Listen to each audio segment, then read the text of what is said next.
Desyembre 4, 2024, ipinanawagan ng pamamahala ng Iglesia ni Cristo ang bilin sa pamamagitan ng pag-ere sa Net25 patungkol sa isasagawang rally ng INC. Mga kapatid po sa Iglesia ay naghahanda na magsagawa po ng rally upang ipahayag sa lahat ng mga kinauukulan ay pabor sa opinyon ng Pangulong Bongbong Marcos na hindi sumang-ayon ang impeachment dahil maraming problema ang ating bansa na dapat pong unahin ng ating pamahalaan. Ang Iglesia ni Cristo po ay para sa kapayapaan. Ayaw namin mag-uri ng kaguluhan na manggagaling sa kanino mang panig. Ang dahilan para sa kapayapaan ng bansa at pagsuporte sa opinyon ng Pangulong Ferdinand Marcos Jr. na note impeachment sa pangalawang Pangulo ng bansa, Sara Duterte. Because that's really my opinion. This is not important. This will help improve a single Filipino life. As far as I'm concerned, it's a storm in a teacup. Agad itong umalingaw sa publiko at nagkaroon ng samot-saring reaksyon at opinyon sa mga iba't ibang mga sektor at individual ng lipunan. May mga nagpahayag ng positibo at mayroon din namang mga naging negatibo. January 13, 2025, araw ng isagawa ang itinakdang National Rally for Peace ng Iglesia ni Cristo. Tumugon ang mga miyembro ng INC. Ang resulta, dumagsa ang milyong-milyong kaanib sa Iglesia ni Cristo at nagtipon sa 13 na dako sa bansang Pilipinas.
Naisagawa ng mapayapa at matagumpay ang National Rally for Peace at naipanawagan ang boses ng taong bayan sa mga nanunungkulan sa gobyerno ng bansa.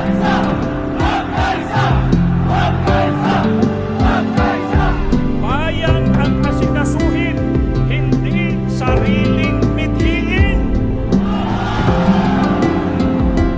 Nais nating katawanin ang nagkakaisang damdamin ng milyon-milyong Pilipino at isatinig ang kanilang pinag-isang mithiin para sa isang mapayapa at nagkakaisang Pilipinas. Tupo natin iparinig sa mga nasa pamahalaan ang damdamin ng sambayanan. Gising kami! Pakiulit nga po! Gising kami! Pakiulit-ulit! Gising kami! Tumutulong tayo sa kanila na kanilang makita, na kanilang madama ang tunay na damdamin ng taong bayan na naglukluk sa kanila.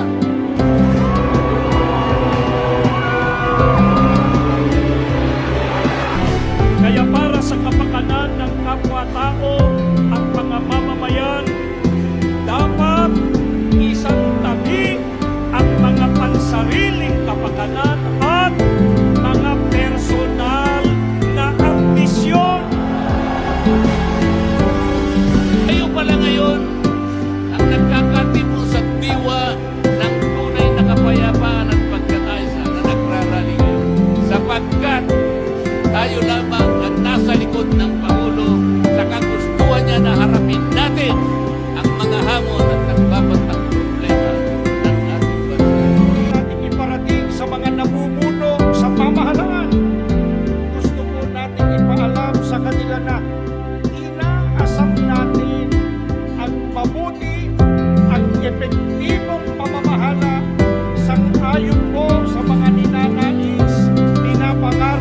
totoong kailangan natin mga mamamayang naghalal sa kanila sa tungkulin. At batay na rin po sa kanilang ipinangako noong nakaraang halalan. Hindi lamang tayong mga narito po sa Quirino Grandstand dito sa Maynila ang natitipon alang-alang sa kapayapaan at pagkakaisa. Narito po tayo ngayon mula sa iba't ibang sektor ng lipunan, iba't ibang relihiyon, mga samahan at mga sakay ng pamahalaan para po magkaisa sa isang mapayapang pagkilos. Sa mga lugar na pinagdausan ng pagtitipon ay kitang-kita ang disiplina ng mga kaanib sa INC, ang kaayusan at pagkakaisa. Organisado ang kilos ng bawat isa sa pangunguna ng mga nangasiwa. Nakipagkaisa din ang mga kilalang nanunungkulan sa bansa, mga iba't ibang sektor at mga relihiyon. Ang sigaw ng taong bayan, kapayapaan at pagkakaisa. Natapos ang isinagawang rally, dinatnan ng mga dako na maayos at malinis, iniwan ito ng maayos at mas malinis. Sa kabila ng ginawang pagsisikap ng INC para sa kapakanan ng bansa ay may mga ilang sektor ng lipunan at mga individual na tumuligsa at umusig dito. And no matter how massive the crowd would be, it's still a minority. A minority position is a minority. So, Tatlo tayo, doon ang sinasabi nila, kuno-kuno na 2 million o 1.5 million. Natakot pa tayo doon? Hindi tayo natatakot doon. Dahil minority lang yon, mas marami. Ang gusto ng impeachment, tama ba? Okay. So, ito po mga pagkilos natin. January 31, 2025 Rally for Impeachment, Vice President Sara Duterte. Yan ang panawagan naman ng mga makakaliwa sa gobyerno. Pinamunuan ni dating Senador Antonio Trillanes, kasama ang dating Secretary ng DOJ na si Leila de Lima. Nagkaroon sila ng negatibong reaksyon sa ginawang pagkilos ng INC na may kasamang pangungutya at pagpamaliit, sinuportahan ng CPP-MPA, kasama ang mga makakaliwang kongresista at sinuportahan din ng Simbahang Katolika.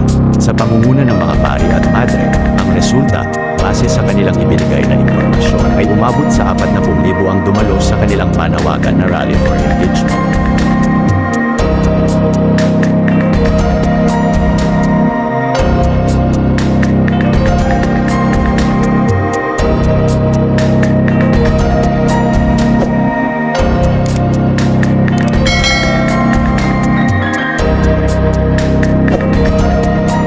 Ang tanong mga katanglaw, nagtagumpay ba ang mga umusig sa iglesia, na pilit pinapantayan ang pagkakaisa nito at panawagan ng taong bayan sa gobyerno patungkol sa pagkakaisa at sa kapayapaan?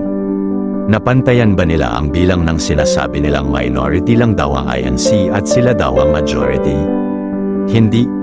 Kitang-kita natin ang resulta ng tagumpay ng isinagawang INC National Rally for Peace dahil sa patuloy na pagkakaisa nito at sa pagsunod sa pamamahala lalong-lalo na sa patnubay at gabay ng Panginoong Diyos. Kahayagan lamang nito ang patuloy na pagtupad ng pangako ng Diyos sa kanyang sugo at sa kanyang bayan na siya ang gagawa. Sinong pipigil, tutulungan at aalalayan at palalakasan ng kanyang kanang kamay ng katwiran.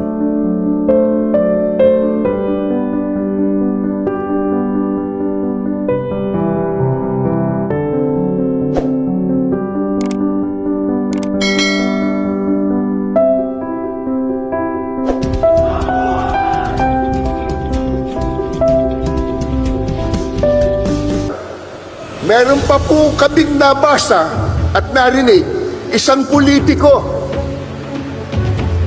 nakalulungkot bago pa sumikat ay laos na.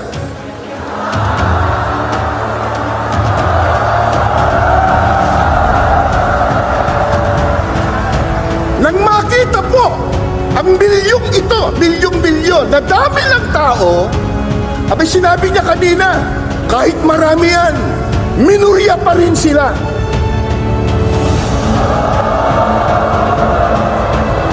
Eh sino ba nagsabi sa kanya na tayo ang mayurya?